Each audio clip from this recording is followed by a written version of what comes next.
Hallo meine Freunde, hola Madridistas. Zunächst einmal vielen Dank für die unglaubliche Resonanz gestern auf meinem Video, für die Glückwünsche, für die tollen Kommentare. Ich habe mich extrem gefreut und ich habe auch versucht, in jeder freien Minute, die ich hatte, ich bin zurzeit allein mit 2 Kindern, also viele freie Minuten sind es nicht, aber ich habe versucht, in jeder freien Minute die Kommentare mir durchzulesen. Und ich war komplett begeistert. Ich bin auch sehr froh gewesen, dass ich nicht derjenige bin, der entscheiden musste, wer dieses Trikot gewinnt. Denn es gab so viele tolle Geschichten, tolle Anekdoten, lustige Kommentare. Also ich könnte mich ganz ehrlich gar nicht entscheiden. Wie dem auch sei, ich war extrem happy. Hab allerdings gestern auch viel Zeit mit meinen Kindern verbracht, da ich alleine bin. Hab mit denen draußen gespielt, danach Abendessen gemacht, die Bett fertig gemacht, geduscht, Geschichte erzählt, wie man das so kennt. Ja, und dann, als ich, nachdem sie geschlafen haben, an den PC gegangen bin, da wurde mir vor Augen geführt, wie naiv ich doch bin, was diese ganze Internetsituation angeht. Denn ich habe Nachrichten von euch bekommen mit dem Hinweis, man könne sich auch Likes auf YouTube kaufen. What? Wozu? Warum gibt es sowas überhaupt? Ja, wahrscheinlich, um bei solchen Gewinnspielen zu betrügen. Ja, und aus etwas sehr Schönem wurde für mich etwas sehr Hässliches. Ich habe dieses Gewinnspiel gemacht, um Positivität an euch weiterzugeben, um Dankbarkeit weiterzugeben. Also, es ist ein Geschenk, was ich mir bei weitem eigentlich nicht leisten sollte bei der Größe meines Kanals. Wie dem auch sei, es sollte etwas Schönes sein. Ich wollte in meinem Idealszenario, war das so, dass jemand gewinnt, dass ich dem das Trikot zuschicke, er schickt mir ein Foto mit sich und dem Trikot, ich poste das in eins meiner Videos, wir alle freuen uns für den. Das war mein ideales Szenario, ja. Und wie gesagt, aus etwas sehr Schönem wurde für mich etwas, was mich die Nacht hat sehr schlecht schlafen lassen. Ich mache mir durchgehend Gedanken, wie kriege ich das hin? Ich habe mit einigen Freunden geschrieben und die haben mir gesagt, nee Mario, löst das auf, mach das, wie du es früher gemacht hast mit dem Glücksrad, das ist am fairsten. Aber ich bin ein Mann meines Wortes und ich bin so erzogen worden, wenn du etwas sagst, dann machst du das. Und ich kann nicht gestern in meinem Video sagen, der mit den meisten Likes kriegt das Trikot, also für sich in seiner Größe logischerweise, und heute sagen, nö, doch nicht. Das kann ich nicht. Ja, und deshalb, lieber Gewinner, ich hoffe, du hast Verständnis. Du wirst erst in einigen Wochen ermittelt. Denn was werde ich jetzt tun? Ich werde mich mit YouTube in Verbindung setzen und werde die fragen, ob die meine Kommentarspalte nach falschen Likes kontrollieren können, ob die das bereinigen können. Ich hoffe ja. Und wenn sie das bereinigt haben, ich bin jetzt nicht mehr auf mich selber angewiesen, sondern auf die Hilfe Dritter, derjenige, der nach der Bereinigung von YouTube die meisten Likes hat, derjenige wird das Trikot bekommen. Ich glaube, das ist das Fairste. Aber, lieber Gewinner, das kann jetzt vielleicht noch ein paar Wochen dauern. Es tut mir leid, ich war zu naiv. Und eins ist auch klar, derjenige, der dieses Trikot gewinnen will, ich hoffe, ihr habt es gut gesehen, oder derjenige, der dieses Trikot gewinnen will, also natürlich in seiner Größe, mit seiner Beflockung. Wie ihr seht, ich habe mich für die Club-WM schon vorbereitet und auf die nächste Saison. Ich habe mich riesig gefreut, als die Trikots tatsächlich gestern auch angekommen sind. Naja, wie dem auch sei, wie diejenigen an diese Trikots kommen, ich habe noch keine Ahnung. Ich werde auf jeden Fall nicht mehr mit diesen Likes arbeiten, denn ich möchte nicht, dass mein YouTube-Kanal zu einem FIFA-Kanal wird, wo es am Ende heißt Pay to Win. Das möchte ich auf keinen Fall. Das ist das Schlimmste, weil ich möchte eigentlich, dass diese Trikots jemand kriegt, der es auch wirklich gebrauchen kann. Nicht jemand, der so viel Geld hat, um Likes auf YouTube zu kaufen. Naja, wie dem auch sei, lasst mir eure Vorschläge in den Kommentaren. Ich hoffe mal aufs Schwarmwissen. Vielleicht finden wir alle zusammen eine gute Lösung. Morgen im Video möchte ich euch bereits die neue Lösung vorstellen, wie ihr diese Trikots gewinnen könnt. Ja, Schluss mit mir. Ich hoffe, Ich bin jetzt erleichtert, das hat mich sehr stark belastet. Naja, ich war zu naiv, es tut mir leid. Wie dem auch sei, starten wir los mit Real Madrid. Denn es gibt neue Informationen zu Angelo Stiller und Real Madrid. Anscheinend hat der VfB Stuttgart die Zahl gefunden, die er gerne haben möchte, um den deutschen Nationalspieler zu transferieren. Und dann unterhalten wir uns über einen anderen Transfer, nämlich Álvaro Carreras. Gestern habe ich noch darüber geredet. Ein paar Stunden später hat Fabrizio Romano seine neuesten Informationen dazu geteilt. Die hören wir uns zusammen mal an. Und was auch ganz interessant ist, sollte Álvaro Carreras nicht funktionieren, hat Real Madrid noch jemanden in der Rückhand. Wer das ist, habt ihr wahrscheinlich schon im Thumbnail gelesen. Aber spätestens im Video werdet ihr es erfahren. Viel Spaß beim Video.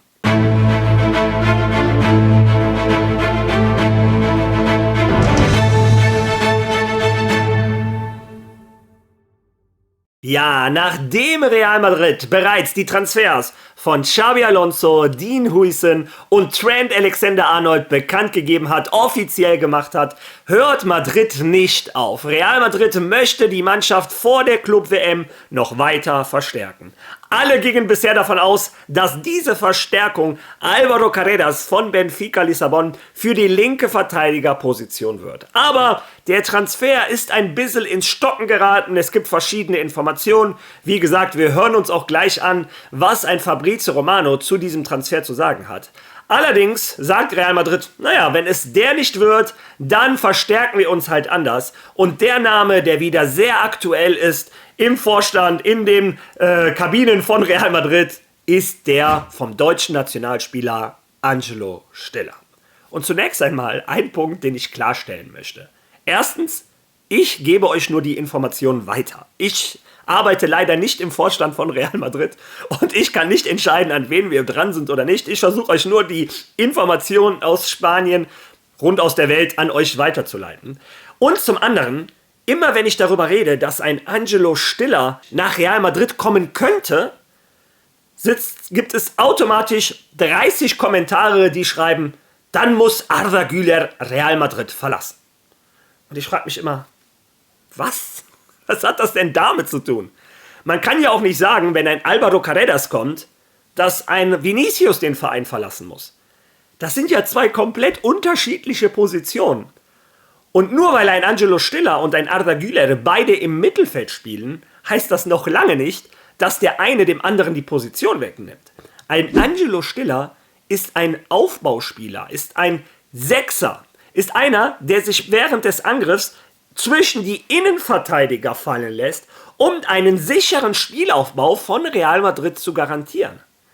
Ist jemand, der den Ball von der Verteidigung in die Offensive bringen soll. Und in eben dieser Offensive wartet dann ein Jude Bellingham, ein Arda Güler, ein Kylian Mbappé, ein Vini etc. Die warten darauf, dass der Ball sicher von hinten nach vorne transportiert wird und vorne sind diejenigen, die sich darum kümmern, dass aus diesem Ball dann eine gefährliche Situation, ein gefährlicher Angriff, ein Tor, was auch immer passiert. Ein Arda Güler hat mir gegen Getafe, gegen Barcelona sehr gut auch im tiefen Spielaufbau gefallen. Ja, das hat er gut gemacht. Aber die große Stärke von dem Türken ist auf der 10.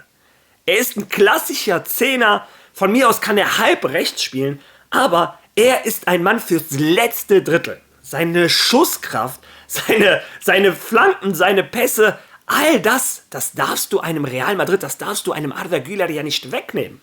Und ein Xabi Alonso hat klar gemacht, bei ihm soll jeder Spieler auf seiner besten, auf seiner Lieblingsposition spielen. Und ein Arda Güler hat natürlich unter Ancelotti auch auf der 6 gespielt oder was auch immer. Der war froh, überhaupt irgendwo eine Rolle spielen zu dürfen. Aber unter Xabi Alonso, seine beste Position ist das offensive Mittelfeld.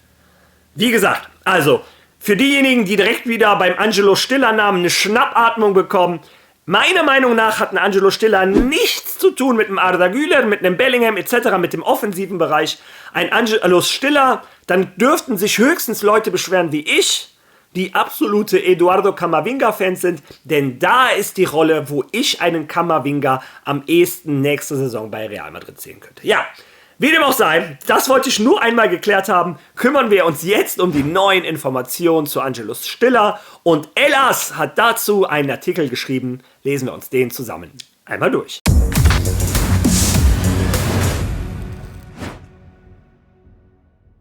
Stiller passt zu Madrid. Der Spieler will kommen. Madrid erwägt einen Deal. Stuttgart verlangt eine Ablöse von 50 Millionen Euro. Für 2026 gibt es eine Ausstiegsklausel. Er geht für 36 Millionen Euro. Also, bevor wir jetzt mit dem Artikel weitermachen, erstmal die wichtigsten Punkte. A. Der Spieler will. Ich glaube, das war uns allen klar. B. Der VfB Stuttgart ist bereit, Angelo Stiller ziehen zu lassen. Sonst würden jetzt die 50 Millionen gar nicht im Raum stehen. Sonst würde es heißen, es ist mir egal, wir sind nicht bereit zu verkaufen. Und zum anderen hätten sie gar keine Klausel in seinen Vertrag reingeschrieben. Ja, also 2 der 3 Parteien, die involviert sind, sind schon mal bereit. Der Spieler und der verkaufende Verein. Jetzt ist die Frage, ob Real Madrid bereit ist, so tief in die Taschen zu greifen für den Nationalspieler. Lesen wir uns mal weiter durch, was da noch kommt. Nach den Verpflichtungen von Huijsen und Alexander-Arnold konzentriert sich Real Madrid nun voll und ganz auf die Suche nach einem zentralen Mittelfeldspieler, der die Lücke füllt, die Kroos hinterlassen hat. Eine der Schwächen des Teams in der abgelaufenen Saison. Die Besetzung dieser Position ist so wichtig, dass der Transfer von Benficas Linksverteidiger Álvaro Carreras auf Eis gelegt wurde. Und unter den Mittelfeldspielern, die Madrid in Betracht zieht, ist der 24-jährige Angelo Stiller aus Stuttgart einer der begehrtesten. Stiller passt perfekt zum neuen Projekt von Real Madrid. Als junger, aber bewährter Spieler, er würde im Final Four der Nations League spielen, wenn er sich im Pokalfinale nicht verletzt hätte, ist er erschwinglich und spricht Xavi an, der ihn aus seiner Zeit in der Bundesliga gut kennt. Laut AS hat Real Madrid weder bei ihm noch beim VfB Stuttgart ein Angebot gemacht. Man wartet einfach ab. Stiller ist jedoch begeistert von der Idee, nächste Saison das weiße Trikot zu tragen. Dafür muss Real Madrid mit VfB verhandeln, der seines Nachwuchsstar für mindestens 50 Millionen Euro verkaufen will. Stillers Vertrag sieht eine Ausstiegsklausel vor, die ihm einen Wechsel für 36 Millionen Euro erlaubt, allerdings erst 2026. Sollte Stuttgart diese Klausel jedoch aufheben wollen, könnte er dem Mittelfeldspieler vor Beginn des Jahres 2026 2 Millionen Euro zahlen. Stiller, der aus der Jugend des FC Bayern kam, kostete Stuttgart im vergangenen Sommer 5,5 Millionen Euro. Er kam von Hoffenheim, wohin er ablösefrei gewechselt war. Real Madrid will bei der Verpflichtung dieses Schlüsselspielers jedenfalls sehr vorsichtig vorgehen. Derzeit werden viele Faktoren abgewogen. Einerseits hofft man auf einen möglichen Verkauf. Rodrigo verhandelt derzeit mit Xabi Alonso. Andererseits wird ein weiterer Umstand im Auge behalten. Citys Rodrigo hat einen Vertrag bis 2027 und der Sommer 2026 wäre ideal, um ihn zu einem vernünftigen Preis aus Manchester zu locken, da er den Ballon d'Or gewonnen hat. Um auf diesen Deal zu warten, gibt es 2 Möglichkeiten. Nicht in diesem Transferfenster zu unterschreiben oder eine Übergangslösung zu verpflichten, die gleichzeitig als Basis für die Zukunft dient. Und selbst dafür ist Stiller die ideale Wahl. Ja, also, das sind die Parameter des Deals. Der VfB Stuttgart ist bereit, Angelo Stiller träumt natürlich, Real Madrid ist sich noch nicht zu 100% sicher. Prinzipiell bringt ein Angelo Stiller das mit, was Real Madrid verlangt. Er ist noch sehr jung, trotzdem schon sehr erfahren. Er passt zum Trainer. Ein Xabi Alonso hat schon grünes Licht gegeben. Der mag den Spieler. Ja, und er ist nicht so teuer. Zumindest hieß es bisher immer 40 Millionen. Und jetzt kommen zum ersten Mal Zahlen aus Deutschland. Der VfB Stuttgart möchte 50 Millionen Euro. Dann gibt es eine Ausstiegsklausel nächstes Jahr, aber die Ausstiegsklausel spielt keine Rolle. Denn ich glaube, der VfB Stuttgart ist so happy, wie der sich entwickelt hat, dass die dem Jungen auf jeden Fall die 2 Millionen Euro zahlen würden. Und dann wäre diese Ausstiegsklausel auch passé und dann müsste man wieder mit dem VfB Stuttgart verhandeln. Ja, das ist der aktuelle Stand der Dinge. Anscheinend ist die Verpflichtung im Mittelfeld dieses Toni Kroos-Ersatzes so wichtig, dass Real Madrid sogar sagt, ich hole erst einen Mittelfeldspieler und kümmere mich dann um die linke Verteidigerposition. Da können wir zur Not mit Fran Garcia wem auch immer Mondi da spielen, obwohl Mondi ist noch verletzt. Dafür finden wir eine Lösung. Wichtiger ist der Mann im Mittelfeld. Was wiederum für mich auch gleichzeitig bedeutet, wie Xabi Alonso das in der Pressekonferenz auch schon gesagt hat, er möchte nicht aus einem offensiven Spieler einen defensiven machen, aus dem Bellingham oder dem Arda nach hinten holen. Er möchte, dass die Spieler auf ihrer Lieblingsposition spielen. Ja, das ist der Stand der Dinge rund um Angelo Stiller. Ja, und auch um den anderen Transfer, den linken Verteidiger Álvaro Carreras, gibt es neue Informationen. Und zwar von der besten Quelle in der Welt des Fußballs, Fabrizio Romano. Hören wir da einmal rein.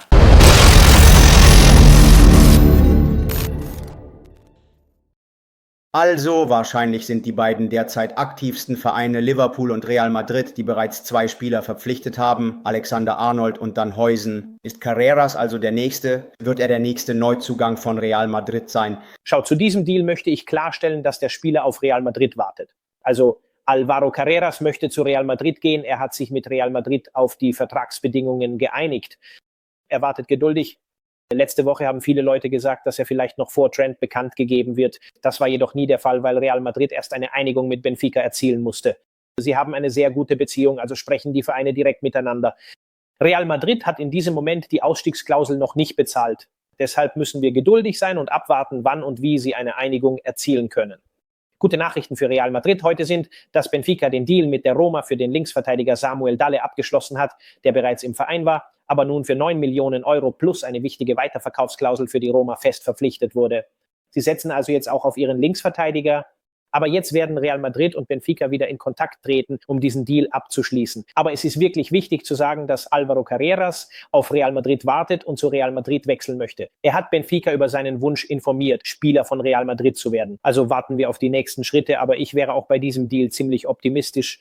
Man muss die Verhandlungen zwar noch abschließen und trotz aller Gerüchte, die wir letzte Woche über einen abgeschlossenen oder bereits fertigen Deal gehört haben, war er noch nicht abgeschlossen. Er könnte aber bald abgeschlossen werden. Ich halte euch über diesen Wechsel auf dem Laufenden. Ja, und meiner Meinung nach waren das sehr beruhigende Worte von Fabrizio Romano. Der Spieler wartet geduldig, der Spieler möchte, die Beziehungen zwischen Madrid und Benfica sind gut. Es scheint alles in die richtige Richtung zu gehen. Also laut Fabrizio Romano segelt das Schiff noch auf ruhigem Meer, auf ruhigem Gewässer. Diese ganze Hektik, die aus Spanien generiert wird, die vermittelt der Italiener nicht. Ich bin gespannt, wie dieser Transfer weitergeht. Ihr habt den Experten Nummer 1 auf der Welt der Transfers gehört. Seiner Meinung nach scheint alles so zu funktionieren, wie es soll. Ja, was wäre denn, wenn es nicht funktioniert? Was wäre denn, wenn Benfica von diesen 50 Millionen, die sie haben wollen, nicht runtergeht und Real Madrid sagt, nee, so viel wollen wir nicht für ihn zahlen? Dann hat Real Madrid anscheinend auch noch eine Alternative. Die Information kommt von El Chiringuito. Ich vertraue denen nicht so sehr wie ein Fabrizio Romano, bin ich ganz ehrlich. Aber hören wir uns die Information vom Chiringuito einmal an.